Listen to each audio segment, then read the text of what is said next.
하나님께서 저에게 어,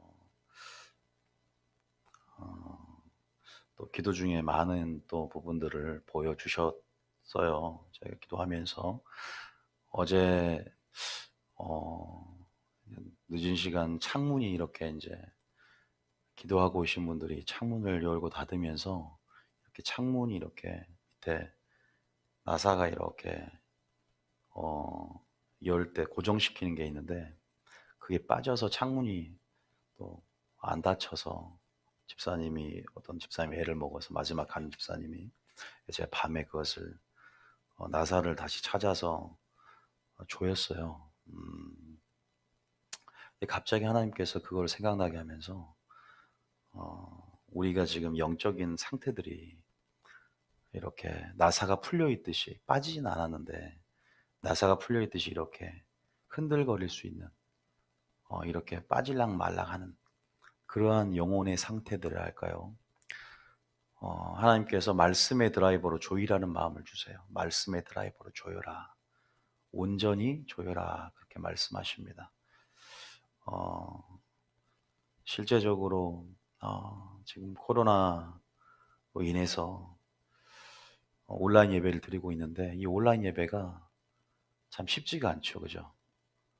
온라인 예배가 아무래도 이제 말씀을 나와서 듣는 것보다는 실제적으로 듣는 게 한계가 있고 집중력이 많이 떨어집니다. 그래서 어, 굉장히 솔직히 말해서 염려가 많이 되고 걱정이 굉장히 많이 되는데 전체적인 상태들이 장기화되지 않길 기도해 주시고 또 정말로 침체가 왔다가 돌파가 됐다가 오르락내리락 하는 사람들이 너무나 많고 저 역시도 연약함 가운데 있는 것을 많이 봅니다. 그러한 부분에서 어제 정말 그것들이 연상이 되어지는 것 같아요.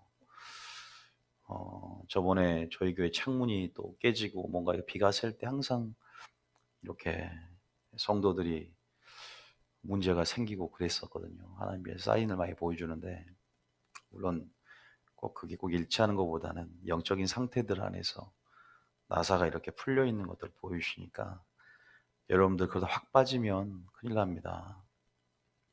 음, 환경을 우리는 지배할 전략적인 무기들이 참 많습니다. 바로 하나님 말씀이고 또 뭐죠? 하나님의 성령 그리고 또 보혈의 능력인 줄 믿습니다. 그래서 우리에게 주시는 그 은혜로 승리하셔야 될 줄 믿습니다. 여러분들이 믿음으로 싸워서 이겨야 된다. 이 말씀을 드리고 싶어요. 그래요. 지금도 목요일은 얼마나 또 듣고 있는지 모르겠어요. 타교인들이 더 은혜를 많이 받는가 싶어요.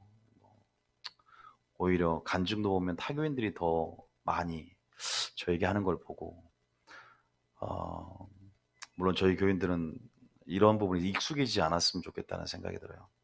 익숙함의 굴레에서 벗어나서 항상 초심을 잃지 않고 신선한 말씀과 신선한 기름 부음을 사모함으로 주님 앞에 나가야 된다. 이거를 말씀을 드릴 수 있습니다. 그래서 초심을 잃는 순간 매너리즘에 빠지고 미지근해진다. 그래서 항상 오늘도 주실 새로운 베이커리에서 빵을 주듯 말씀의 빵을 사모함으로 소화시켜야 돼요. 그래서 그러한 사모함들이 있어야 됩니다. 꼭 기억하십시오. 은혜라는 것은 어, 하나님이 주실 내게 주신 전략이라는 것은 지금 여러분이 소속되어 있는 뉴비전 교회 외에 내가 여기 동으로 서로 말씀을 구한다 그러죠. 그런데 아모스에 보면 뭐라 그래요? 얻지를 못한다 그러잖아요. 풍요 속 빈곤이란 말 있잖아요. 많이 있는 것 같지만 막상 나의 상태에 맞는 처방전을 줄 수 있는 약은 여러분이 소속되어 있는 지금 뉴비전 교회라는 걸 꼭 기억하십시오. 그래서 또 물론 또 이 말씀을 또 여러분들이 알다시피 저희 교회만 듣는 게 아닙니다. 타교인이 듣고 있다면 또 여러분들 정말로 이 말씀 또 잘못되어진 어떤 부분 안에서 또 하나님께서 준비시킨다면 어떤 성도들을 또 하나님께서 그 말씀을 공급해 주시는 부분이 있어요. 그럼에도 불구하고 이것이 정말 뉴비전 교회가 참된 교회고 여러분이 믿는 교회며 정말로 이 본질을 알고 가치를 깨닫는 교회라면 이곳에 하나님의 진리가 있고 정답이 있음을 믿고 오늘 나에게 주실 처방전을 사모함으로 하나님 앞에 나아가면 예수님께서 친절하게 이렇게 처방전을 내려주신다는 사실을 믿으시길 축복합니다. 아셨죠? 예, 그래요. 제가 네모를 3개를 그렸어요. 오늘 특별하게 지금 계속 한 달 동안 치유기도, 그죠? 치유. 그 다음에 시리즈로 기도에 대해서 곡조 있는 기도 찬양까지 또 종말론 시리즈까지 해서 시리즈 설교를 했는데 이번 주도 아마 시리즈가 될 것 같은데 구원론의 회복이라는 시리즈입니다. 굉장히 많이 제 설교를 통해서 전략을 받으신 분들이 제가 요새 계속 예언 사역도 하고 계속 개인적으로는 사역을 계속 하고 있는데 굉장히 많이 은혜를 받고 또 도전을 받고 응답을 받으신 분이 굉장히 많았다는 것을 확인을 했어요. 그래서 하나님께서는 실수하지 않으시구나, 사모하는 성도들에게 또 부족하지만 종의 입술을 통해서 전략을 부으시구나라는 것을 많이 체감을 했고, 그거와 마찬가지로 또 오늘 설교가 내가 원하는 설교는 아닐 수 있겠죠, 그죠? 제가 오늘 구원론의 회복이라는 주제를 가지고 설교를 할 텐데 좀 원론적이고 추상적인 것 같잖아요. 내 삶과 어떤 연결이 있을까? 그런데 여러분들은 하나님의 뜻이 여러분의 뜻이 되어야 되고 하나님의 시선인 곳에 여러분의 시선이 있어야 됩니다. 하나님은 지금 자기 마음을 나누고 또 나의 시선이 있는 곳에 너희들의 기도가 있기를 원하시거든요. 지금 무너져 가고 있고 또 지금 한마디로 욕을 많이 먹죠, 교회가 지금. 어떻게 보면 저는 그런 생각을 해요. 외부적인 공격들은 잘 피하고 또 어떤 체제에 반대하고 교회가 무너져 내려가는 외형적인 압박 안에서, 외부적인 압력 안에서 승리를 맛보지만 문제는 내부적인 적에 꼭 진다는 거예요. 문제는 외부에 있는 것이 아니라 내부에 있어요. 저는 좀 개혁적인 성격이 내부에서 강해요. 내부에. 죄에 대한 주님의 인식, 내 자신부터 개혁하는 거, 이거 정말로 중요한 최대적이 나라는 것을 모르고 항상 사람들은 체제의 문제로 접근해 들어간다. 아니, 심각한 것 같아요. 공산주의 체제가 되면 망합니까? 내 자신이 죄를 지으면 망하죠. 어떤 상황과 환경에도 환란이 이길 수 있는 믿음이 되어야 되는 거 아닌가요? 외부에서만 찾는 거예요.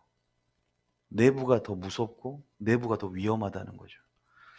우리가 그런 부분 안에서 하나님이 지금 이 교회가 개혁되기를 원하고 또 이 교회를 위해서 중보하기를 원하고 이 교회를 위해서 함께 기도하며 이 옳은 이러한 설교를 통해서 여러분이 진정한 이 세대를 바라보며 주님의 마음으로 기도하기를 원하세요. 중보하기를.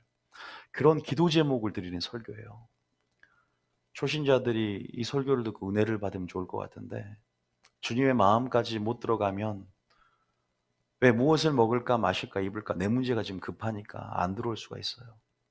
그건 하나님 마음을 구하고 천국의 비밀이 더해지기를 원하는 성도들에게는 이 말씀이 꿀과 같이 답니다. 꿀과 같이.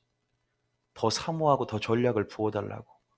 내가 지금 한국교회를 위해서 기도하고 있는데 더 전략을 부어달라고. 이 영적인 실상들을 볼 수 있는 주님의 시각과 마음을 달라고 기도하게 되는 거예요. 이런 설교는 관심이 없어. 내 자녀가, 내 남편이 먹고 마시고 시집가고 장가가며 기복신앙과 번영신약, 타성에 젖은 신앙 안에서 하나님께서 정말로 이 교회 가운데 이 교회의 정의를 새롭게 하고 이 교회 안의 본질이 회복되기를 원하세요. 여러분 자신만을 위한 응답이 아니라 정말로 하나님 나라가 세워지기를 원한다면 이 설교를 어떻게 보면 더 사모하며 들어야 되지 않는가. 제가 주님의 마음으로 또 전하기를 원해요. 저희 교회, 그죠? 저희 교회 방향성이 뭐였냐면, 저희 교회 모토가 있어요. 뭐예요? 키워드라 그러죠, 항상. 저희 교회 모토는 뭐냐? 또 신조라고 하잖아요. 모토, 신조. 또 슬로건이 있습니다. 그게 뭐죠? 개혁이에요, 개혁. 제일 마지막에 저희의 모토는 개혁이라는 키워드를 가지고 있어요. 개혁. 저희 교회는 개혁하는 교회입니다. 개혁하는 교회예요. 저희 교회를 잘못 찾으신 분들도 있어요. 그래서 저는 충분히 들어보고 항상 등록을 하라고 말씀하세요. 신중하셔야 돼요. 마지막 때 교회는. 내가 이 교회와 함께 할 수 있는가. 교회가 종교가 되면 머릿수만 찾죠. 저는 머릿수만 찾는 사람이 아니라 질적으로 변화시켜서 한 사람도 낙오하지 않고 저에게 붙여주는 양들을 천국으로 이끌기를 원하는 마음을 갖고 있습니다. 그래서 이 개혁이라는 모토를 갖고 있는데 이것은 많은 사람들을 어디냐? 옳은 대로 인도하는 거예요. 옳은 대로. 다니엘서 12장 3절에 나와 있어요. 다니엘 12장 3절 읽어볼게요. 여러분들이 온라인 설교 들을 때 집중하시지 않으면 마귀가 실을 빼앗아 가잖아요. 길가밭 그 말씀을 깨닫지 못하게 하려고 참새가 새가 와서 말씀을 빼앗는다. 길가밭 그러잖아요. 적어도 기쁜 마음으로 받으려면 자갈밭, 가시떨기밭까지는 돼야 돼요. 왜? 자갈밭, 가시떨기밭은 그 말씀을 들을 때는 좋은 마음으로 받긴 받잖아. 거기까지는 일단 돼야지. 일단 들어야지 믿음이 생기죠. 믿음은 들으면서 나니까. 안 들으면 몰라요. 기도 20시간, 기도 24시간 한다고 믿음 커지는 거 아니잖아요. 하나님을 모르는데 어떻게 기도만 해서 믿음은 기도로 말미암다 그랬어요. 믿음은 말씀을 들음으로 말미암다 그랬죠. 기도 10시간 한다고 믿음이 커지는 거 아니라니까. 기도 10시간 한다고 겸손해지는 거 아니고 기도 10시간 한다고 깨지는 거 아니라니까요. 믿음은 들음으로 한다니까. 많은 사람은 꼭 마음밭이 바뀌는데 어떻게 기도로 바뀌어요? 마음에 씨가 뿌려져야 좋은 밭이 되는 거 아닙니까? 본질을 잘 몰라요. 하나님이 말씀으로 거듭난다 그랬잖아요. 신령한 말씀으로. 어떻게 기도로만 거듭나요? 기도는 말씀이 전제되지 않으면 의미가 없어요. 그러니까 기도할 때는 안 좋은데 말씀할 때는 졸지 않기를 축복합니다. 아셨죠? 예. 3절 다 같이 읽어볼게요. 자, 읽어보세요. 시작. 지혜 있는 자는 궁창의 빛과 같이 빛날 것이요 많은 사람을 옳은 대로 돌아오게 한 자는 별과 같이 영원토록 빛나리라. 그래요. 뭐예요? 우리 교회는 우리 교회뿐만 아니라 제가 가지고 저의 뉴비전 교회 방향성은 모든 교회 방향성이 돼야 됩니다. 부분에서 근데 여러분들이 이 세 가지의 도식화된 그림을 좀 외웠으면 좋겠어요. 어떻게 제가 개혁이라는 메시지를 가지고 여러분께 다가갔냐. 개혁이라는 것은 회개를 전제로 하잖아요. 회개함으로 또 옳은 대로 돌이킴으로 또 그래서 옳은 데가 무엇인지를 알아야 돼요. 그죠? 그리고 나서 참된 개혁을 해야 돼요. 그래서 저희 교회는 요아스의 종교개혁, 이 요아스라는 어린 왕이 하나님 말씀을 깨닫고 신명기 28장 말씀을 붙들고 뭐예요? 남유다부터 시작해서 북이스라엘까지 전무후무한 종교개혁을 일으킵니다. 하나님 굉장히 기뻐했던 왕이었어요. 그러한 부분 안에서 이 개혁적인 어떠한 성격이 어떻게 오게 됐냐. 첫 번째는 뭐예요? 구원론 회복입니다.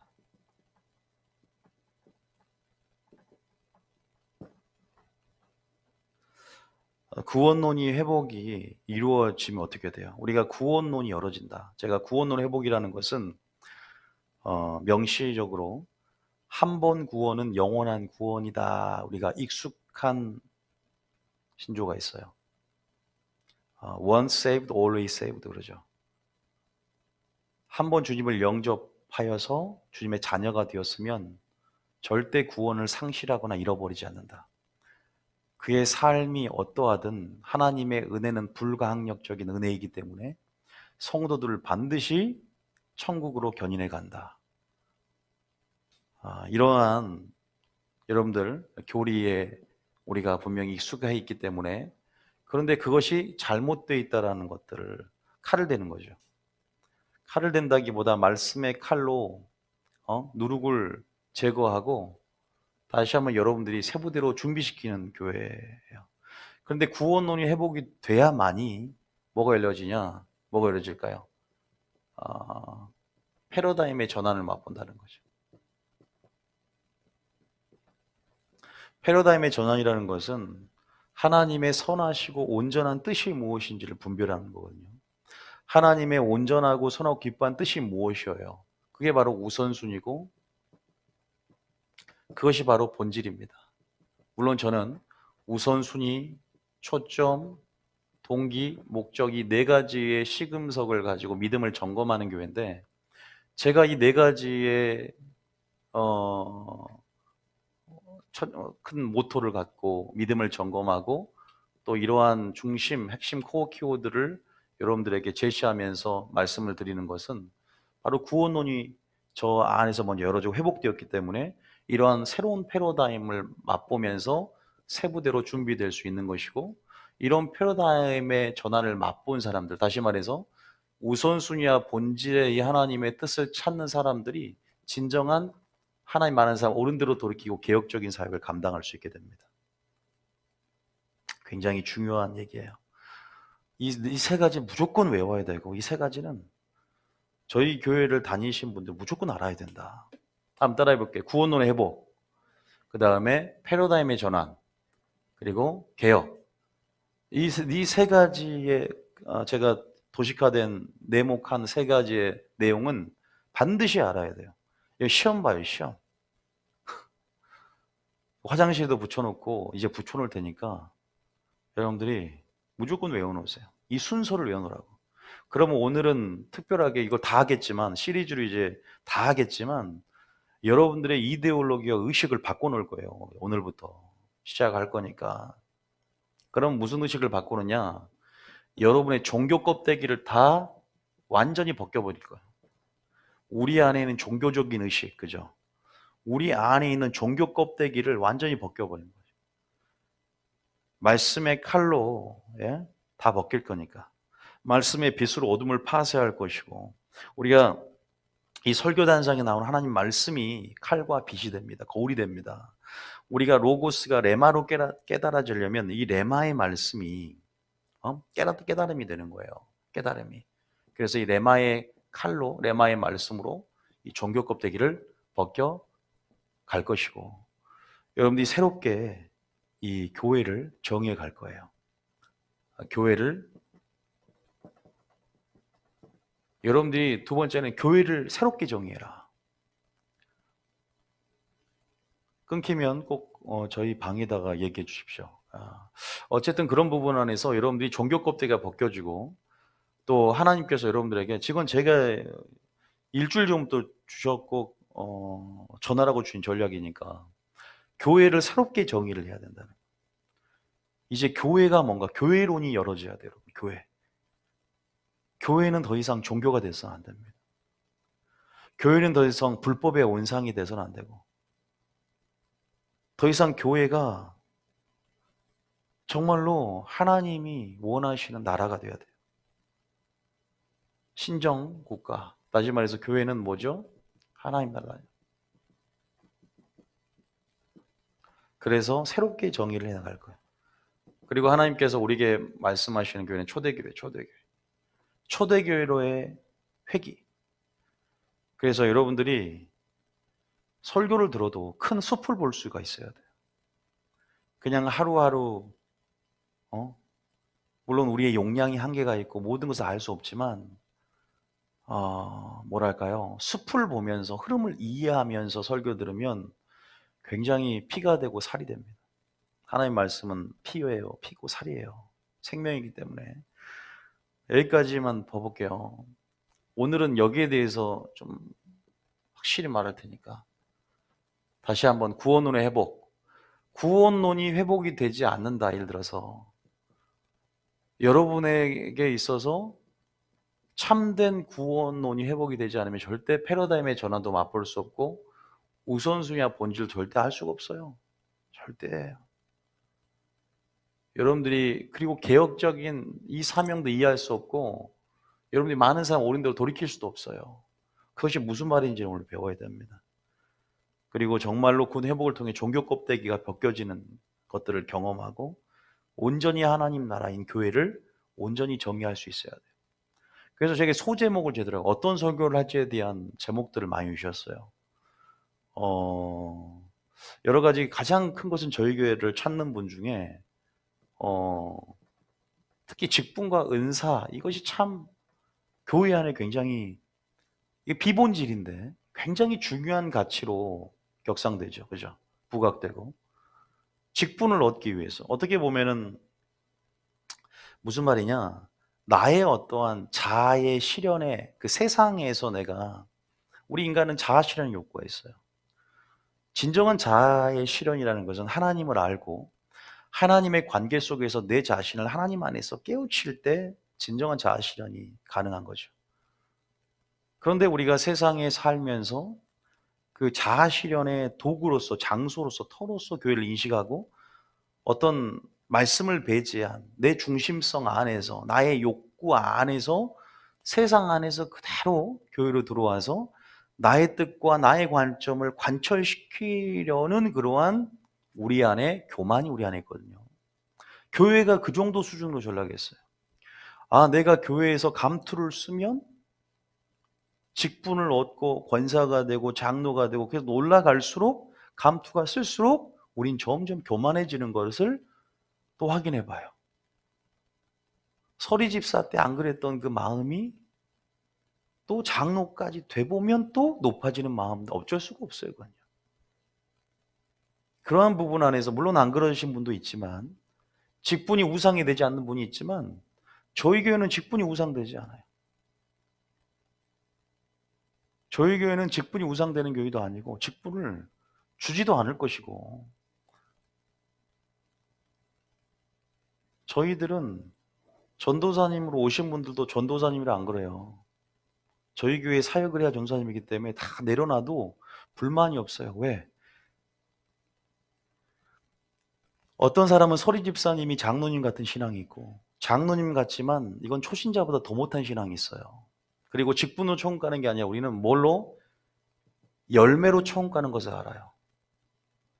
그래서 제가 나중에 이건 오늘 설교할 게 아니라 직분, 이 직분이 우선순위가 아니라는 거예요.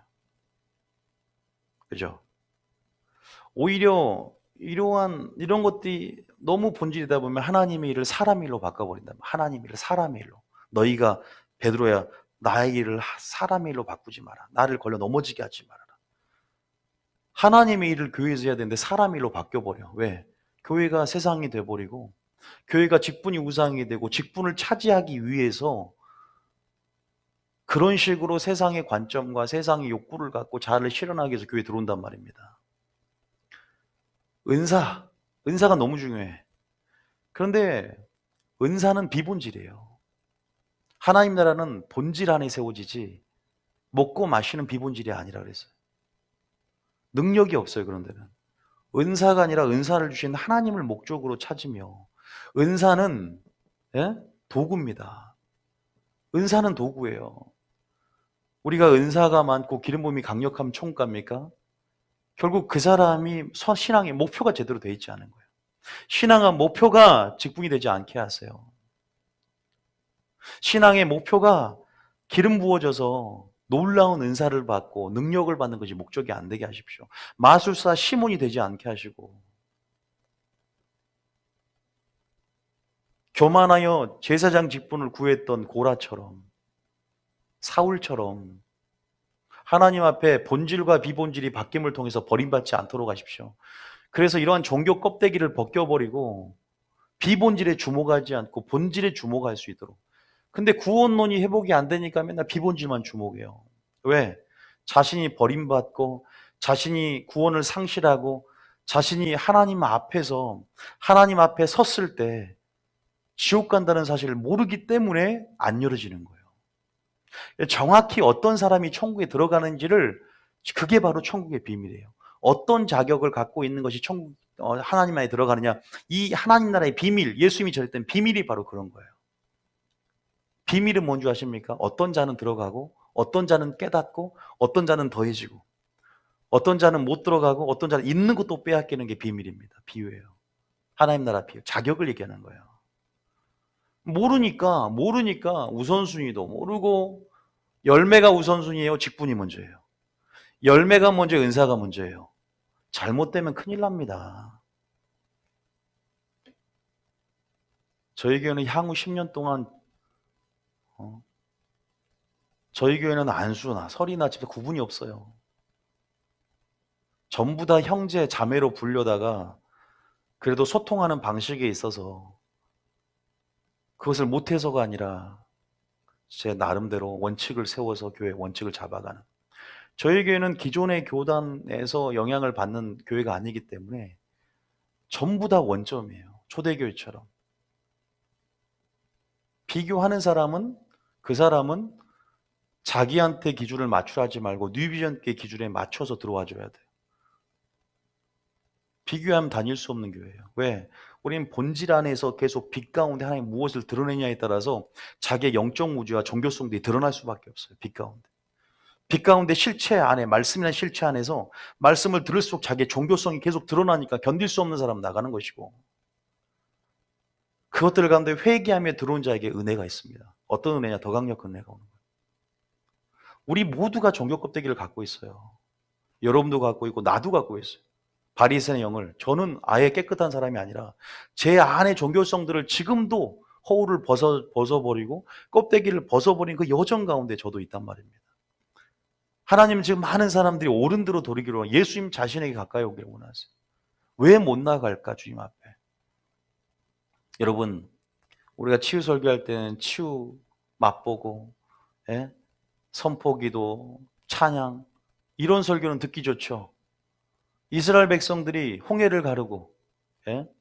하나님의 그러한 놀라운 기적과 표적과 이사 가운데 신이 났어. 10가지야. 죄를 드러내지 않을 때는 다 하나님을 찬양하는데, 막상 진리 안에서 거룩한 산 꼭대기는 죄 때문에 아무도 못 올라가요. 거룩으로 올라가는 산이 여호와의 산이지, 능력으로, 기름 부음으로, 은사로 올라가는 산이 아니에요. 참된 그러한 하나님 말씀 앞에 회개로 죄를 인식하면서 나의 교만을 벗어버리면서 올라가는 산이 바로 거룩한 산 꼭대기, 하나님의 장막이 있고 임재와 영광이 있는 곳인 줄 믿으시기 축복합니다. 안 그러면 안 됩니다. 지금 회개를 원해요, 하나님께서. 우리 한국교회의 실상은 바로 나의 실상일 수 있어요. 7교회에 칭찬받을 부분이 있지만 책망받을 부분이 나의 부분이 아닌가. 그래서 여러분들이, 제가 지금 첫 번째 직분과 은사에 대해서, 이것이 아니라 열매다. 내 자아 실현의 어떤 수단으로서 교회를 이용하지 말고 나의 뜻과 나의 어떠한 철학과 이성과 나의 논리를 관철시키는 곳이 바로 교회가 아니다. 이런 부분 안에서 여러분들이 다시 한번 이런 어떤 부분에서 생각을 해봤으면 좋겠다. 직분 은사뿐만 또 뭐가 있어요? 종교적인 껍데기가. 제가 이 주제를 알려드리는 거예요. 제가 지금 한다는 건 아니라 큰 흐름을 먼저 좀 보여줘야 되겠다라는 생각을 했어요. 교회는, 따라하면 교회는 민주주의가 아니다. 우리가 세상에 살면서 초등교육의 영향, 또 세상의 영향력이 있어요. 왜? 우리가 세상에 사니까. 교회는 세상과 틀리다는 거 모르셨어요. 연어가 거꾸로 강을 거슬러 올라가는 세상의 흐름과 하나님의 성령의 흐름은 반대되는 거 모르십니까?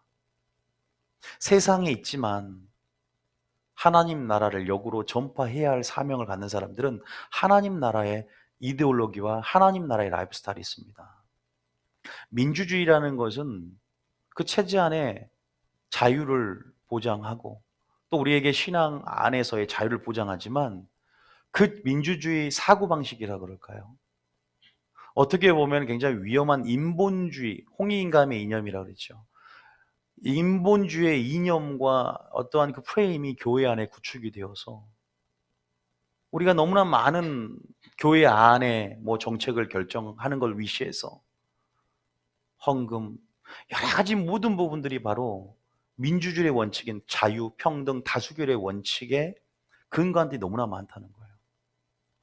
여기에 개혁적인 칼을 대야 된다. 초대교회를 한번 비교해 보십시오. 너무나 교회 안에 목자와 양 두 분류가 있어야 되지만 서로가 목자가 되려고 합니다. 다 권사님도 양이고 장로님도 양이고 다 양인데 왜 교회가 왜 사사시대처럼 자기 소견에 오른 대로 왜 민주주의가 돼가냐 이 말이에요. 교회는 민주주의가 아닙니다. 하나님께서 위로부터 하나님의 교회를 이끌어가는 놀라운 계획들을 하나님께서 위에서 부으실 때 당회에서 저는 그런 걸 많이 봤어요. 기도 안 하시는 또 무지한 장로님들에 의해서 한 사람 몇 사람에 의해서 하나님의 계획이 막혀버리는 거.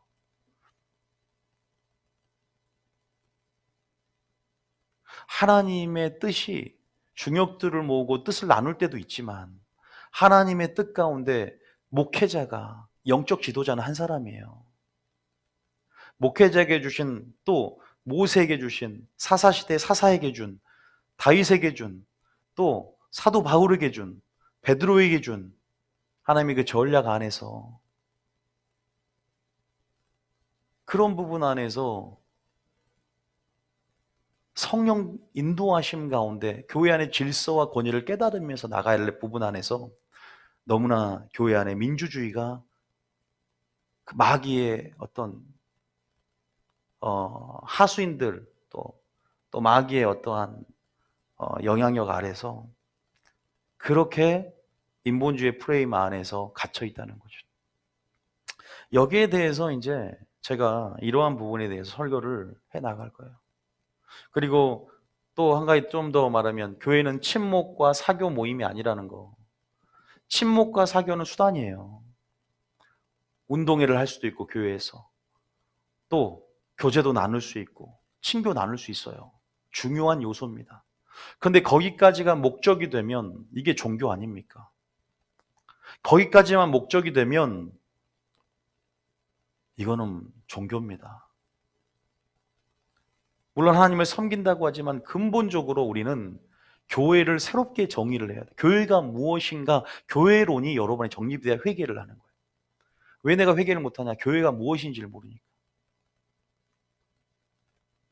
여러분, 그래서 우리가 지금 제가 이러한 소명제들 또 하나님께서 저에게 주신 전략 이것들을 하나하나 뭐 오늘 할 건 아니고 오늘은 이걸 해야 되니까 설교를 계속 해 나갈 겁니다.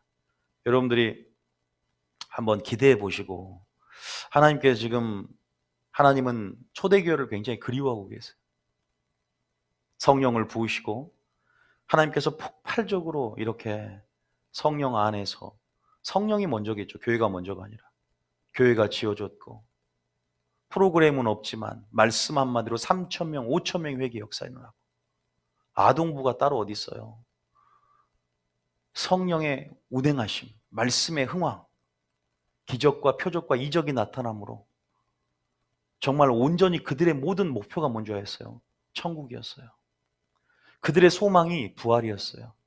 그들의 소망이 영생이었습니다.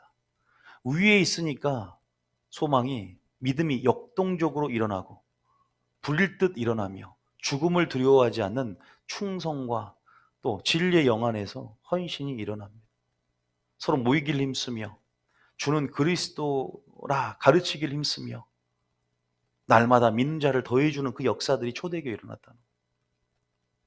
그런데 이 초대교회의 모습이 많이 상실되어 버렸어요.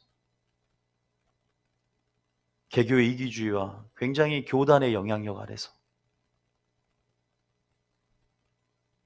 우리가 이런 어떤 바리새인의 영들, 잠자는 영들이 교회를 잠식하고 있는데 우리는 저 역시도 그런 모습이 없이 깨끗한 자일 거 아니요.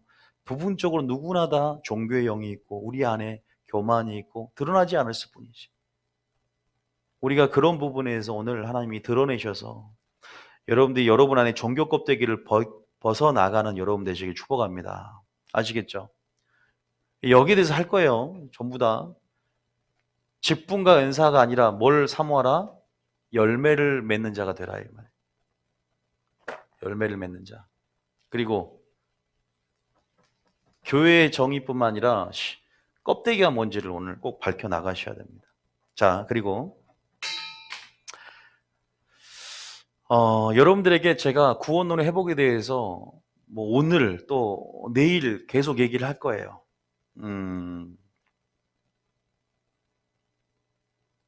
신앙의 목표를 먼저 물어봅시다. 신앙의 목표. 이제 저희 교회에 오셔서 신앙의 목표를 근본적인 궁극적인 목표가 뭐예요? 여러분들 각자 물어보세요. 지금 코로나19를 이길 수 있는 방법을 알려드리는 거예요. 목표가 뭘까요?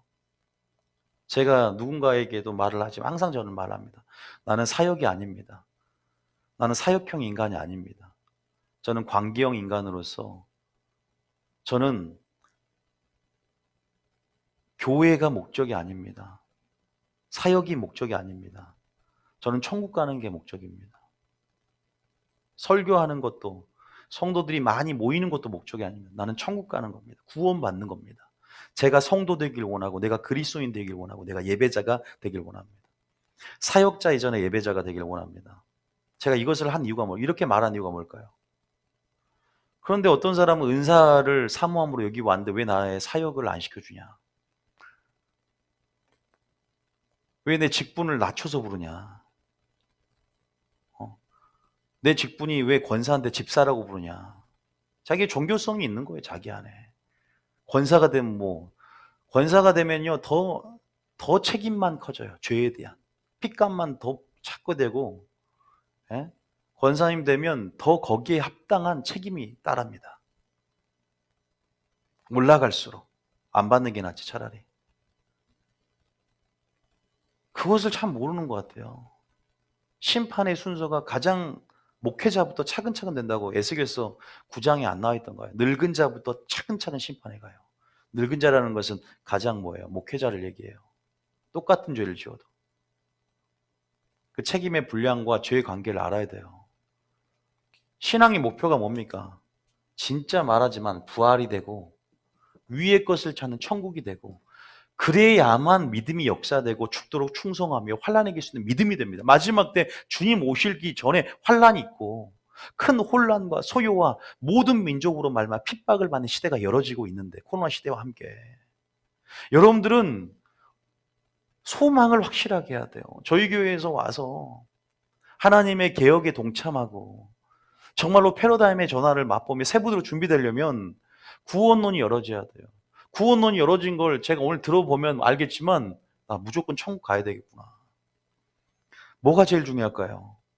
나라 잃어도 나라를 얻어도 내 목숨 잃으면 끝나는 거예요. 마가복음 8장 31절. 마가복음 8장 36절. 자, 마가복음 8장 36절. 오늘 다는 안 할 겁니다. 자, 마가복음 8장 36절 읽어봅니다. 시작. 사람이 만일 온 천하를 얻고도 자기 목숨을 잃으면 무엇이 유익하리요? 자기 목숨 잃으면 무엇이 유익하냐 이 말. 천하를 얻어도요. 여러분, 본질적으로 내 자신을 위해 사는 건 아니지만 천국은 다른 사람이 들어가고 나는 못 들어가면 무슨 소용이 있냐 이 말이에요. 내가 들어가야 되는 거야, 내가. 그래서 여러분, 그 부분 안에서 내가 구원받는 것이고 결국 믿음의 결국은 뭐냐? 예? 여러분, 영혼의 구원함을 얻는 거예요. 영혼의 구원함. 그래서 자, 벳전 1장 9절 읽어보세요. 벳전 1장 9절. 좀 말씀을 찾아드릴게요. 벳전 1장 9절. 벳전 1장 9절. 자, 읽어봅니다. 시작. 믿음의 결국 곧 영혼의 구원을 받음이라. 영혼의 구원을 받아야 될 거 아닙니까? 그리고 요한복음 5장 29절. 요한복음 5장 29절. 한 번 죽는 것은 정하신 이치요. 그 후에는 심판이 있대요. 근데 어떤 심판이야 그랬어요? 읽어봅니다. 시작. 선한 일을 행한 자는 생명의 부활로, 악한 일을 행한 자는 심판의 부활로 나오리라. 선한 일을 행한 자는 생명의 부활로, 악한 일을 행한 자는 심판의 부활로. 그러니까 생명의 부활은 의인의 부활이고 첫째 부활로 천년왕국에서도 왕노릇하고 영원한 거룩한 에루살렘 성에서 예수님과 함께 영원히 사는 거예요. 악한 일을 한 자는 심판의 부활은 지옥 가기 적합한 몸으로 바뀌어요. 더 7배나 고통스러운 그 지옥의 형벌을 감당하겠습니까? 죽고 싶어도 죽지 못하는 겁의 세월 안에서 그 엄청난 불모의 고통을 참아낼 수 있습니까? 그런데 구원받는 수가 적다. 구원은 잃어버리고 상실했다 그러면 욕을 합니다. 만약에 제 말이 맞다면 어떻게 하겠습니까? 만약에 제 말이 맞다면, 제 말이 아니고 이 말씀이 맞다면 주님 딱 섰는데 내가 너를 모른단다면 어떻게 하겠습니까? 가장 신앙생활 오르가는 자가 주의 이름으로 귀신을 쫓아내고 주의 이름으로 권능을 행했어요. 그런데 주님 앞에 섰을 때 불법을 행한 자 나를 떠나라. 그럼 어떻게 하겠어? 네가 어디서 온 줄을 모르겠다면 어떻게 할 거냐? 열 처녀처럼 기름 준비한다고 하나님을 믿고 등불이 켜졌어요. 그런데 기름을 준비하지 못해서 주님 오실 때 문이 닫히고 내가 너를 모른단다면 어떻게 할까? 한 달란트 받은 자처럼 하나님과의 관계 속에 달란트까지 받았어요. 관계가 맺어지니까 받을 거 아니야. 청지기로. 그런데 한 달란트를 장사에 남기지 못해서 슬피 울며 이를 갈미 있어야 던지면 어떻게 지옥불에. 내가 양인 줄 알았더니 교회 안에 염소 있으면 어떡해요? 쭉정이면 어떻게 합니까? 아무도 몰라요 지금. 아무도 모른다고요. 천하를 얻었어요.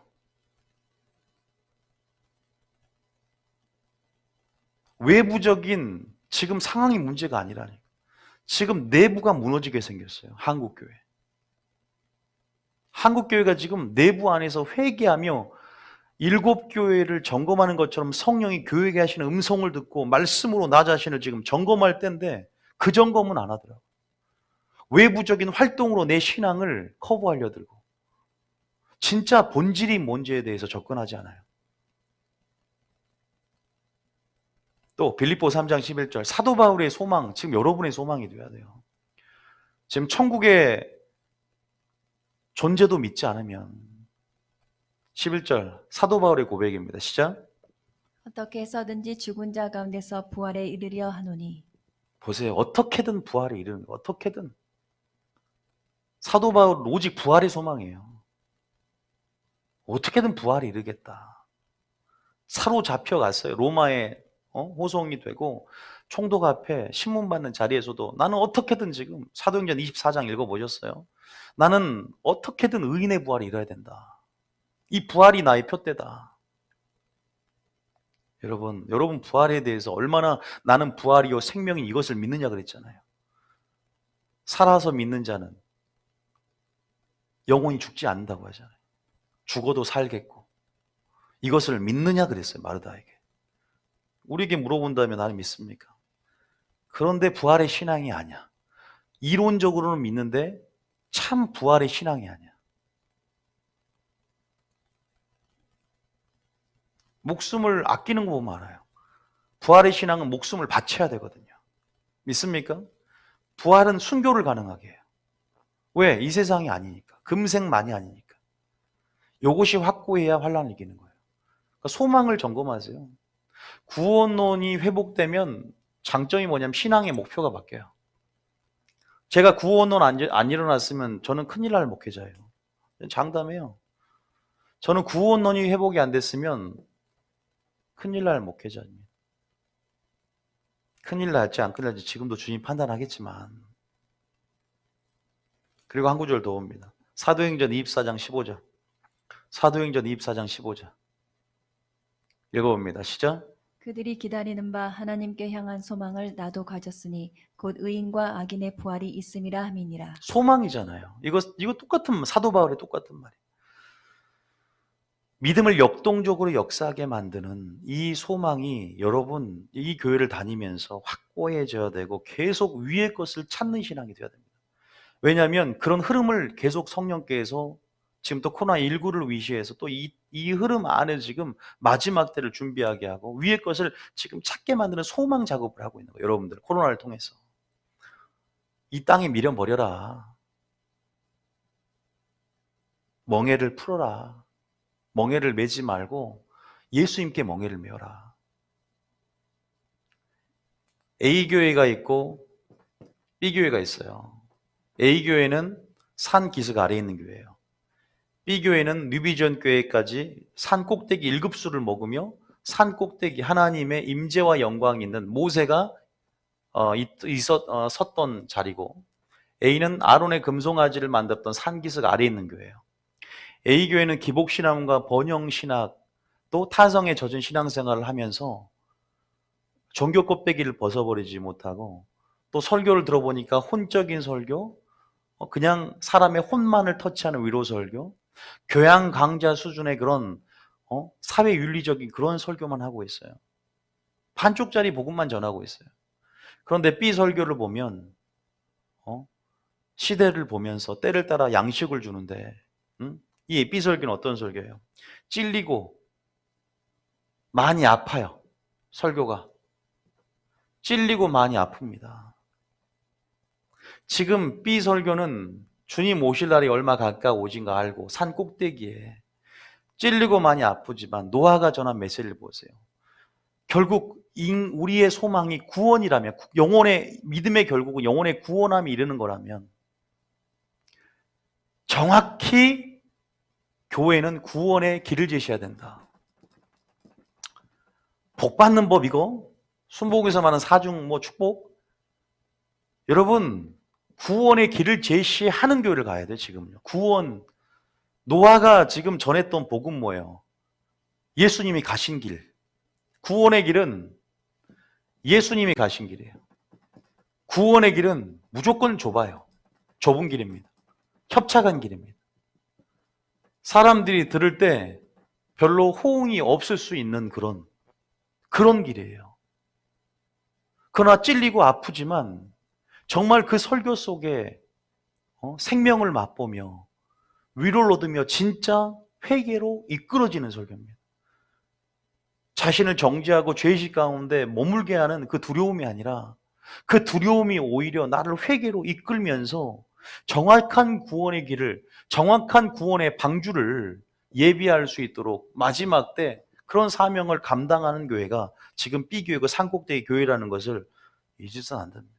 노아처럼 설교해야 돼요. 지금 노아의 때 인자한 이맘도 선지자적인 외침, 심판 설교, 찔리고 아프지만 구원의 길을 제시하는 게 본질이라는 거예요. 결국 교회를 왜 다니냐 이 말이에요.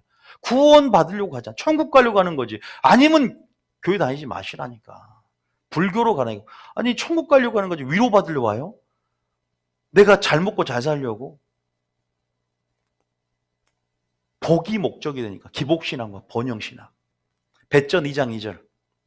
자, 배전 2장 2절. 배전 2장 2절. 자, 읽어봅니다. 시작. 갓난 아이들같이 순전하고 신령한 젖을 사모하라. 이는 그로 말미암아 너희로 구원에 이르도록 자라게 하려 함이라. 신령한 젖이 뭡니까? 순전한 깨끗한 하나님 말씀이에요. 씨 뿌린 비유에서 예수님이 그렇게 예수님이 뿌리는 신령한, 오늘 뉴비전교를 통해서 1급수의 물이에요. 물. 이것이 우리로 말미암아 뭐게 자라게 한다? 구원에 이르도록 자라게 한다잖아. 구원에 이르는 지혜를 준다잖아. 말씀은, 성경은 디모데후서 3장 15절에 구원에 이르도록 자라가고 구원에 이르는 지혜를 주고 믿음의 결국 영혼의 구원함을 받는 거예요. 지금 안 죽었는데 누가 구원을 받는지 어떻게 알아요? 영혼의 구원함을 받아야죠. 그런데 구원이 상실될 수 있는가? 구원 받은 자가 버림받을 수 있는가? 이거 아는 것은 사활적으로 중요하지 않겠습니까? 그냥 믿기만 하면 천국 간다라고 하다가 만약에 내가 너를 모른다 아까 한 것처럼 마태복음 25장에 기름 준비 안 했다고, 달란트 안 남겼다고, 장사해서 교회 안에서 내가 염소라고 판명받고 청함을 받은 자는 많되 택함을 받은 자는 적다는 말. 여러분 성경을 한 번만 좀 정직하게 읽어보세요. 교리적인 새안경을 벗어버리고 한 번만 있는 그대로 한번 봐보세요. 창세기부터 명확하게 드러납니다. 명확하게. 그런데 왜 90%가 왜 이렇게 칼빈의 교리 가운데 기만당하고 농락당하고 이런 누룩이 퍼져서 우리의 머리를 덮었는가? 하나님이, 물론 사람이 이끌어서 하는 것도 있지만 하나님이 잠자는 영을 보낸 거예요. 마귀의 이런 혼미케 하는 심령 가운데 전부 다 물들어져 버렸어요. 그러나 반드시 남은 자들이 있습니다. 저는 두려움을 조장하는 것도 아니고 한국 어떤 교리적인 어떠한 차원에서 각 교단마다 틀린 교리의 논쟁을 벌이자는 것도 아니에요. 인정하지만 이것은 우리의 사를 결정짓고 영혼의 구원에 이르는 우리 생명을 위협받는 교리이기 때문에 한 번 구원은 영원한 구원이다가 우리 영혼을 위협할 수 있는 사탄의 가문이설이기 때문에 끄집어내서 개혁의 모토를 갖고 구원의 회복을 외치는 거예요. 다른 것은 어느 정도 교리를 인정하고 각각의 교단마다 성결교도 있고 장로교도 있고 감리교도 있고 순복음도 있고 침례교도 있고 다양한 종파와 교단 안에서의 어떠한 그런 교리적인 차이점을 이해하지만 그런 부분 안에서 영혼의 안전을 위협받는 상황 속에서는 결코 우리가 좌시할 수 없다.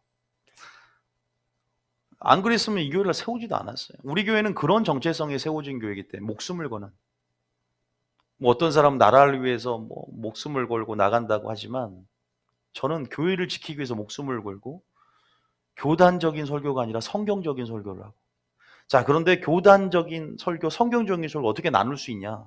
마태복음 25장에 사람의 계명과 장로의 전통과 위로부터 내려온 유전, 그것으로 너희가 교훈 삼아 가르치니 하나님을 헛되이 경배에 만들고 성도들을 소경 만들며 하나님 말씀을 폐하는도다라고 분명히 예수님의 교훈과 그들이 전통적으로 믿는 예부대적인 설교를 나누고 있어요. 이것이 반복이 안 될까? 믿음은 들음에서 난다. 내일 시간은 더 중요해요, 설교가. 하나님이 책망한 교훈 3가지가 있거든. 거기에 자세히 할 거예요. 근데 오늘은 어쨌든 A교회가 있어요. 그런 교회가 있어요. 음료교회죠. 그러나 마지막 때 산 꼭대기에 있는 교회, 그 교회에서 여러분들이 지금 하나님이 원하는, 제가 지금 하고 싶은 게 뭐예요? 구원은 회복에 대해서 말하고 있는, 구원의 길을 정확하게 제시할 수 있는 진리를 옳게 분별해서 결국은 구원의 길, 예수님이 가신 길, 좁고 협착한 좁은 길, 이 길로만 자원해서 고난을 자처함으로 따라가시길 축복합니다. 아니면 큰일 나요. 목자의 음성을 듣고 곁길로 가지 말고 그 길만을 지금 여러분 무조건 따라가야 된다. 이 말씀을 꼭 드리고 싶습니다. 결국 신앙의 목표는 구원받는 것이고 위의 것을 찾고 천국, 영생을 얻는 것이라는 것을 꼭 말해야 돼요. 종교 껍데기를 벗어버리며 교회가 무엇인가 정의를 제대로 내려야지. 불교, 도교 어떻게 소통이 가능해요, 이게. 어떻게 타협할 수가 있습니까? WCC 안에서 우리 교회는 WCC를 반대합니다. NCCK 인본주의, 안에 있는 용공주의뿐만 아니라 그 안에 가치 중립주의, 종교 다원주의, 얼마나 엄청난 적그리스도의 영들이 교회 안에 가만히 들어와서 우리의 사상을 지배하고 하나님 나라를 세상 나라로, 하나님의 일을 사람의 일로 바꾸는 이러한 그들의 계계 앞에서 여지없이 목회자들도 농락당하고 기만당하며 분별하지 못하는 이 세대 가운데, 그러니까 회개가 없죠. 심판이 사라지니까 회개가 없고, 위의 것을 찾지 않으니까 기복신앙과 번영신학과 타성에 젖은 그러한 그 정도 수준의 구원의 문턱을 낮춰버리면서 기준을 낮춰버리죠. 그대로 존경이 되는 거예요. 근데 문제는 뭐냐? 이렇게 돼도 성도는 증가합니다. 왜? 대형교회는 돼요. 왜? 대형교회는 시스템이 잘 돼 있어. 프로그램이 또한 우상이 되는 교회가 많아요. 그 엄마들이 좋아하지. 자녀들 프로그램 교육이 잘 되고. 큰 오케스트라 같은 그런 관현악단, 또 그런 많은 악기들 합주를 통해서 여러분, 초대교회 마가의 다락방이 가장 뜨거웠다는 사실을 기억하십시오. 본질을 찾을 수 있는 그러한 여러분 방향성이 여러분 안에 새롭게 제고되고 움직여야 된다는 것을 말씀드리고 싶습니다. 교리적인 차이로 저한테 논쟁을 벌이려고 하지도 마시고,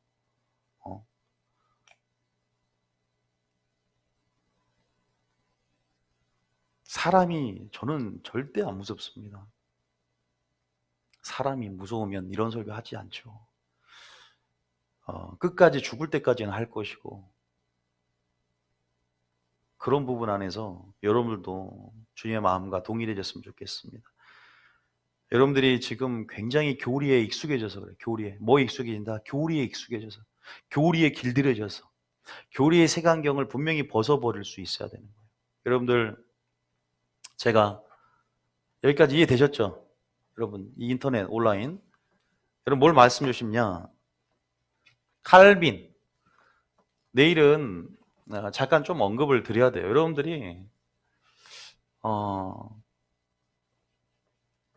조금은 숲을 보여드리는 지금 작업을 하니까 제가 그래서 정리하면 신앙의 목표가 뭐가 되게 하라? 예?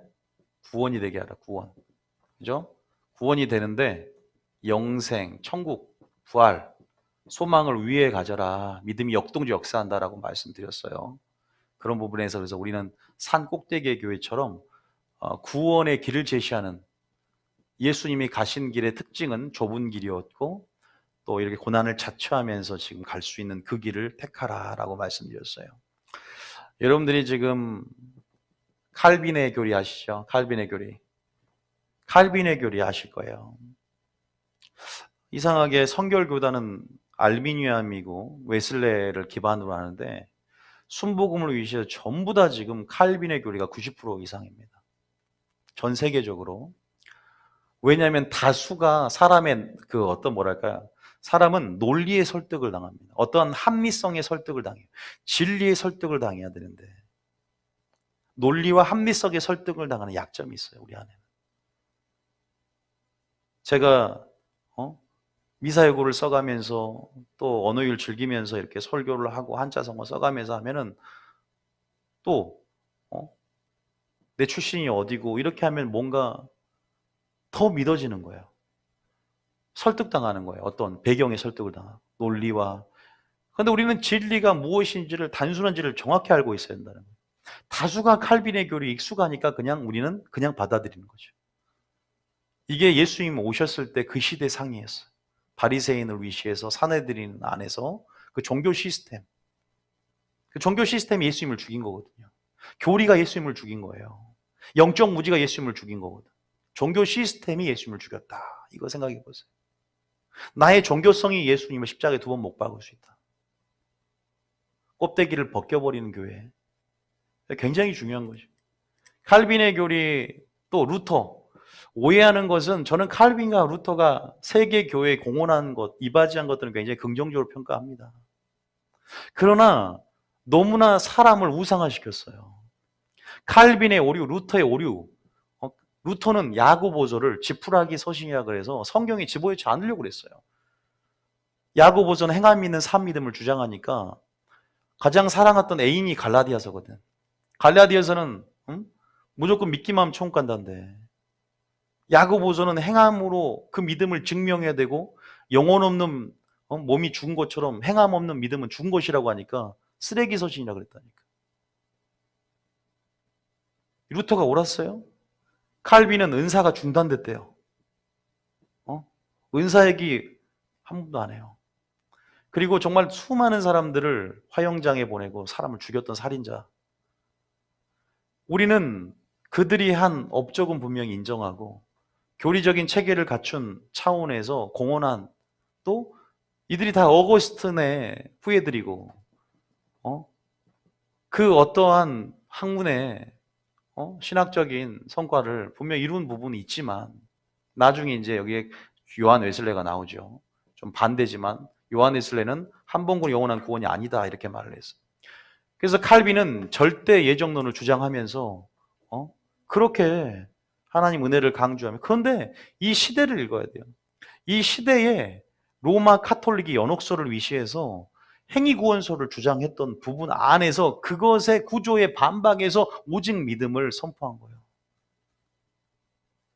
행위로 구원받는 그런 카톨릭에 대해서 또 행위를 강조하겠어요? 오직 믿음을 통해서 그 강조점이 더 믿음에 있었던 부분들을 인정을 할 부분이 있죠. 근데 어찌됐건 얘들이 옳았건 틀렸건 우리는 너무나 지금 오해하고 있는 게 너무나 많아요. 너무나 많은 부분 오해하고 있어요. 칼빈의 교리와. 그래서 그런 부분 안에서 심각하게 오해를 하고 있어요. 이런 교리 안에서.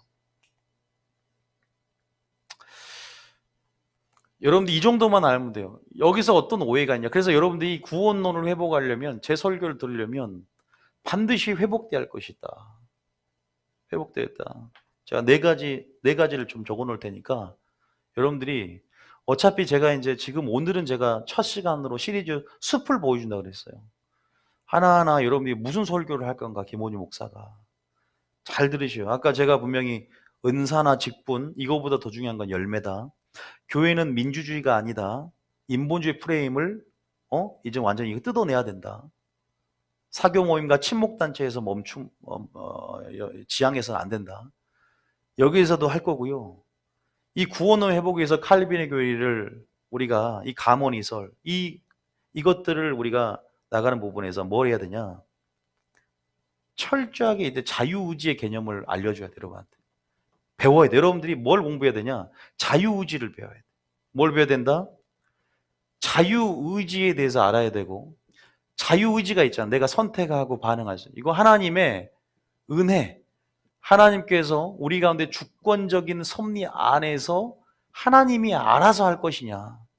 우리 자유의지를 어떻게 조화를 이루어서 하나님의 역사가 풀어질 것인가에 대한 어떤 그런 자유의지에 대한 개념에 대해서 알아야 돼. 그리고 또 두 번째는 행위구원에 대해서. 오늘은 서론이라 그랬고 배경이라 그랬으니까 저런 게 있구나, 저런 설교를 하겠구나 이제 생각하면 됩니다. 행위구원에 대해서 우리가 조금만 행위 얘기하고 순종 얘기하면 행위구원이다 그런다. 율법주의다 그러죠. 행위구원과 율법주의라고 하는 이 말들에 대한 새로운 인식이 좀 제대로 알아야 된다. 이것은 뭘 오해한 거냐? 믿음과 은혜를 오해한 것이다. 다시 말해서 여러분들이 뉴비행교를 어떤 설교 되냐? 믿음이 뭔가를 배워야 돼. 다시 말해서 믿음은 곧 행함이다. 행위구원이 아니에요. 율법은 폐했다. 율법과 은혜와 복음을 나누는 사람들이 있어. 율법은 폐하러 온 것이 아니라 완전케 왔고 은혜가 분리되지 않은 부분에서 은혜를 새롭게 배워야 되는 거예요. 보세요. 완전히 틀려져 있으니까 우리가 지금 종교적인 사람이 돼가는. 구원론이 회복이 되면 딱 봐보세요. 나는 믿기만 하면 된 줄 알았더니 오직 믿음이 아니라 믿음과 은혜를 새롭게 공부해야 돼. 자유지. 나는 가만히 있으면 알아 천국 가고 하나님이 유기할 사람 또 선택할 사람 알아서 견인해 주셔서 나를 천국으로 이끌 줄 알았더니 버림받을 수도 있네. 내가 지금 자유의지를 가지고 선택하고 반응해야 되겠구나. 결단해야 되겠구나. 이걸 알게 되는 거예요. 배워야 되는 거예요. 배워야 돼요, 여러분. 성경은요. 이제 공부를 물론 지금 공부 같죠. 근데 연구하고 상고하는 자세가 필요한 거예요, 여러분. 한 번 가지고 안 되는 거 알아요. 계속 들으세요. 계속. 그럼 익숙해지는 거예요. 계속 들어야 돼. 패러다임의 전환을 맛보려면. 그럼 세 번째는 뭐냐? 이미와 아직 사이의 긴장감을 이해해야 돼요. 이 관계 속에 우리가 신앙생활하고 있고 이 긴장감을 이해해야 된다. 이미와 무슨 말이에요? 예를 들면 하나님 나라와 영생이에요. 하나님의 나라와 영생. 예를 들어서 하나님 나라는 아직 가시적으로 아직 안 왔죠. 그런데 이미 우리 마음속에 와 있어요. 영생도 예수님 믿을 때 우리에게 이미 주셨죠. 그죠? 그런데 아직 주님이 오셔야 믿음의 영혼의 구원받죠. 그죠? 이미와 아직 사이에 인간의 논리로는 설명할 수 없는 신비의 관계예요. 이것을 변증법적 관계라고 하는데 이미와 아직 사이에서 우리는 영생이라는 것이 뭐냐? 하나님의 관계 속에서 지금 받았지만 아직 예를 들어 쉽게 표현하면 전셋집에 사는 거야. 아직 매매가 아니야. 아직 약혼한 상태지 결혼한 건 아니야. 어린 양의 신인바죠. 그러한 이미와 아직 사이에 그 사이 우리가 있기 때문에 종말론적인 심판의 유보 사이에 우리가 있기 때문에 칭의를 받았지만 아직 주님 오실 때 완전한 칭의를 이루는 그러한 사이에 우리가 살고 있는 거예요. 그런데 이미 다 이루었다. 주님이 그러니까 우리도 다 이룬 것처럼 그냥 예수님 십자가에 못 박혀 다 돌아가시고 주님을 믿고 그 다음부터 막 살아. 그리고 죄를 오해하니까 이 정도 죄쯤이야 이러다가 지옥 가는 거예요. 정확한 경계를 세워야 되는데 그리고 또 오해하는 것은 뭐냐? 많은 사람들이 또 죄책감과 정죄감을 가지면서 온전을 잘못 이해해. 온전은 커트라인이 아니야. 어떤 커트라인을 넘어가는 게 아니야. 구원은 커트라인이 아니에요. 상대적인 거야. 쓸데없는 정죄감과 죄책감을 가진 사람도 굉장히 많다. 죄가 있어도 지옥 천국 갈 수 있는 것이고 왜? 완전한 따지고 보면 누가 예수님처럼 완전해요. 아무리 죄 안 짓고 산다지만 죄가 없는 사람이 어디 있어? 의인이 한 명이 어디 있어? 정도의 차이지. 그럼 다 지옥 가야죠. 그런 거 아니라는 거. 제대로 배워야 되는 거예요. 이건 순종하는 자에게 더해주는 주님의 지식인 거지. 논리로 이해하려면 안 돼요. 기도도 안 하면서. 이미와 아직 사이를 이해. 이거 공부할 내용이에요. 또 나 마지막 예수님에 대한 새로운 성품의 이해예요.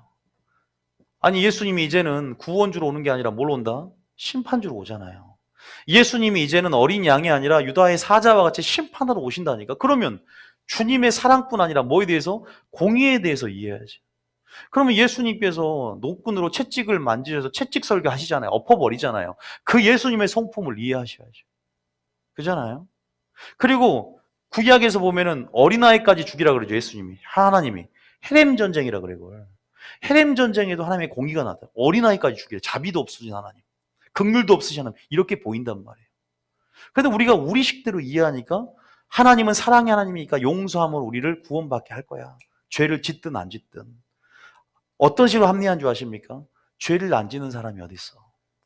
교회 안에 믿음의 분량이 다 틀릴 수도 있는 거지. 이러면서 합리화시키는 거예요. 하나님 우리에게 뭐라 그래요? 내가 온전하니 너희도 온전하라 그랬잖아. 은혜와 글을 아는 지식에서 자라가라 그랬거든. 분명히 우리에게 잘한 줄 알았는데 그날에 내가 너를 모른다 할 때도 있었다.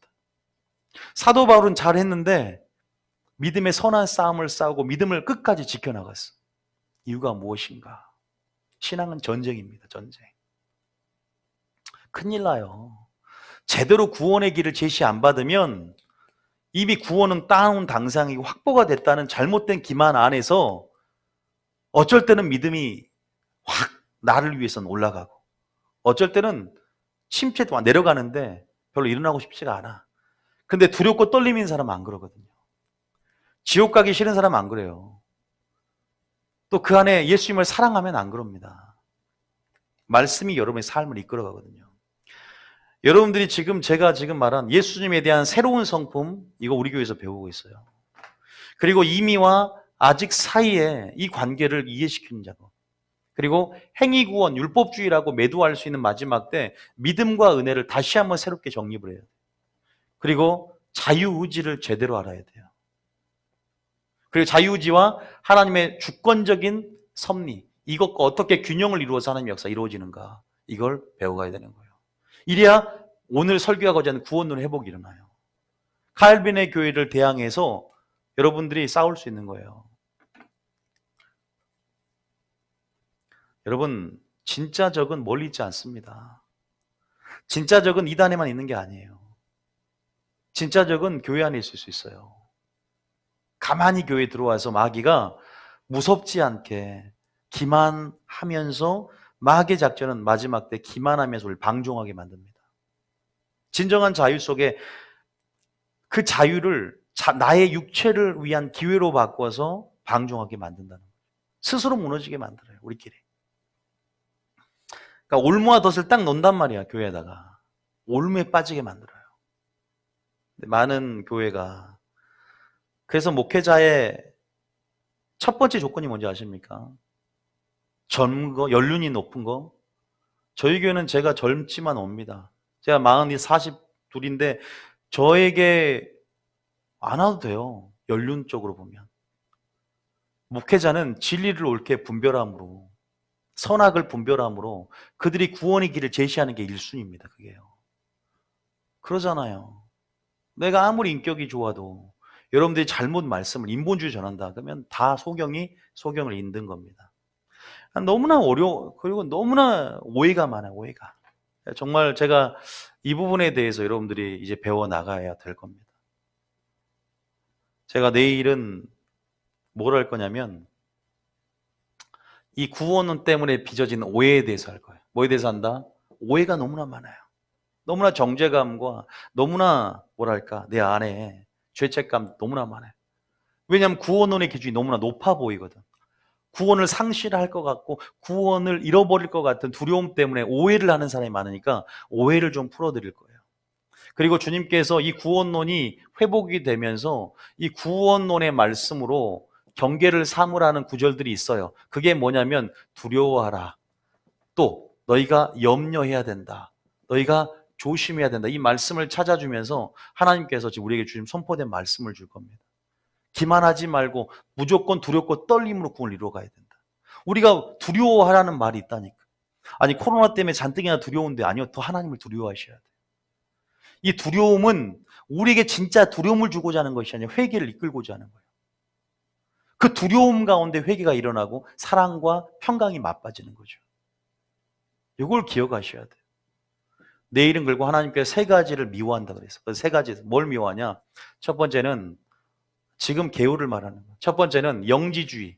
그러니까 구원론, 이 잘못된 구원론의 효시가 되고 원뿌리가 되는 어거스틴부터 이렇게 시작되기 전에 초대교회부터 이미 여러분 어떤 게 있었냐면 영지주의, 초대교회가 골치를 앓은 것들이 이 한 번군 영원한 구원이다의 효시가 된 영지주의, 이 교훈을 싫어하고 예수님이 에베소 교회, 나는 니골라당의 교훈을 싫어한다. 니골라당의 교훈. 그 다음에 세 번째는 마태복음 15장에 사람의 계명, 장로의 유전, 여기에 대해서 하나님이 싫어하는 교훈 세 가지에 대해 내일 할 겁니다. 그리고 내일 할 거는 구원론에 대해서 어떠한 경계의 말씀을 주셨는지, 그리고 심각한 오해에 대해서 얘기를 할 거예요. 내일은 이것만 할 겁니다. 계속 시리즈가 이어질 거예요. 하나님 이 설교를 들으면서 빛이 비춰지고 우리 종교성들이 파쇄되고 완전히 하나님 한 분만을 소망으로 하고 우리의 소망이 위의 것을 찾게 되며 우리가 반드시 한 가지만 제가 전제로 말씀드리면 우리의 신앙생활을 결코 두려워하라는 마음도 있어요. 그런데 두려움만 있으면 안 돼. 뭐가 있어야 되냐? 기쁨과 즐거움이 함께 공존해야 돼. 그잖아요. 우리 안에 담대함과 확신이 두렵고 떨림과 같이 공존해야지 균형 있는 영성이에요. 너무나 담대함과 확신 없이 두렵고 떨림 없이 그것만 있어도 안 되고 두렵고 떨림만 있어서 담대 확신 없어도 안 돼. 균형이 이루어져야 돼. 우리는 항상 좌우나 치우치는 경향성이 있기 때문에 하나님의 어미와 인자 안에서 균형을 갖추면서 우리 신앙생활 그 좁은 길을 걸어가야 되는 거예요. 그게 말씀의 은혜인 거죠. 하나님을 예수님에 대한 새로운 성품의 그 균형을 맞추기 위해 공의를 이해하자는 거예요. 믿습니까? 그런 부분 안에서 우리가 지금 좀 공부 같죠? 공부도 해야 되는 거예요. 내가 가장 쉽게 지금 여러분 해드리려고 하는 거예요. 가장 쉽게. 말씀을 마칠 텐데 오늘 여기까지 하고 정리 한번 하겠습니다. 저는 한국교회를 사랑합니다. 혹자는 교회를 비판하기 위해서 하는 게 아니에요. 나름대로의 교단들이 있고 교리의 체계들이 세워져 있으며 그 교리를 존중하고 또 그런 부분 안에서 그 교리가 좀 틀리다고 지옥 가는 것도 아니야. 그 교회가 칼빈주의 흐름 안에 있다고 전부 다 칼빈주의자라고 지옥 가는 거 아니란 말이에요. 방어 못한다고 지옥 가는 거 아니잖아요. 그러나 엄청난 영향력은 초래할 수 있어요. 그죠? 영혼의 안전을 위협받는 상황이 생길 수 있어요. 구원론이라는 거. 왜? 결국 구원론이라는 건 가장 중요한 신학의 핵심, 코어, 큰 물줄기고 이 흐름을 바꿔야 되죠. 메인스트림 바꿔야 되고 이런 구원론이 회복이 돼야 나머지 성령론, 믿음 다 회복이 되는 거예요. 이거 잘못되어 있으니까 패러다임의 전환도 못 보고 우선순위, 본질, 뜻, 예수님이 이 땅에 오신 목적도 몰라. 다 기만당해서 동기부여가 안 돼. 왜? 믿기만 하면 총 가는데 뭐. 사역자만 되려고 그러지 예배자는 안 돼. 권능만 받고 은사만 받고 직분만 받으려고 하지 열매를 맺는 것에 대해서 해도 되고 안 해도 되는 어떤 무엇을 옵션으로 여겨요. 그러잖아요. 기만당한단 말이에요. 버림받을 수 있다 그러면 놀래거든요. 상실한다 그러면 놀랜단 말이에요. 그런 부분 안에서 우리가 성경적으로 찾아드릴 겁니다. 그리고 우리가 그런 부분에서 진짜 개혁을 하나님 원하시는 개혁을 나부터 시작할 수 있는 거예요. 우리 안에 그래서 제가 오늘 종교 껍데기를 벗어버리고 참교회의 정의를 정의하자라고 제가 그 슬로건을 가지고 하나님이 주신 소주제 가운데 직분과 은사, 하나님 나라 민주주의가 아니다. 교회는 거기에 대한 공부를 해야 되고 구원론의 회복을 위해서 여러분들이 자유주의에 대한 개념을 반드시 알아야 된다. 그리고 행위구원과 율법주의에 대해서도 알아야 돼요. 그 믿음과 은혜 오해들, 이미와 아직 사이에 우리가 있는 하나님 나라 영생 이런 칭의 개념 안에서 예수님이 누구인가에 대한 새로운 공의에 대한 이웃을 사랑하라고 하니까 무조건 내 사랑 갖고 사랑하는 게 아니라 때로는 교회 안에 공의로 치료해야지. 출교시키는 것도 하나님의 사랑이야. 때로는 무조건 포용하다가 에베소 교회와 두아디라 교회를 나중에 비교해서 보여줄게요. 내일. 에베소 교회는 공의는 잘 지키는 첫사랑을 잃어버리고 두아디라는 사랑은 많은데 하나님의 이단들을 다 니고라당을 받아들여서 이단 사설을 망해버리잖아요. 하나님의 심판 앞에. 헤렘이 뭔가 여기에 대해서 여러분들이 알아야 된다고 생각을 하고 오늘은 숲을 보는 시간이었습니다. 개요의 시간이고 무엇을 해야 될까? 하나님과의 마음을 나누고 한국교회에서 중보하기 위해서 나는 어떻게 지금 이 교회의 회개를 위해서는 하나님의 이런 선지자의 외침이 필요한데 방주를 예비하기 위해서 나는 무엇이 잘못됐는가? 난 너무 기만당하지 않았는가? 교회가 과연 하나님 나라인가? 개혁이 지금 일어나고 있는가? 개혁을 시작하려면 먼저 구원론이 회복돼야 되는구나. 이것을 알고 여러분들이 내일 이 시간 오후에 구원론의 경계에 관한 거, 영지주의와 니골라당과 사람의 계명 이 세 가지를 미워하신다고 직접 말씀하셨기 때문에 여기에 대해서 우리가 내일 자세히 하고 오늘은 여러분들이 같이 한 10분 정도 오늘은 특별히 한국교회를 위해서 또 내 자신을 위해서 나의 영적인 무지를 깨뜨려 주시옵소서. 나의 또 하나님 주님을 아는 지시고 자라가길 원합니다. 우리가 좀 그렇게 기도하며 또 하나님께서 주실 전략 안에서 우리가 또 하나님 마음으로 들어가는 시간 되시길 축복합니다. 찬양 틀어주세요.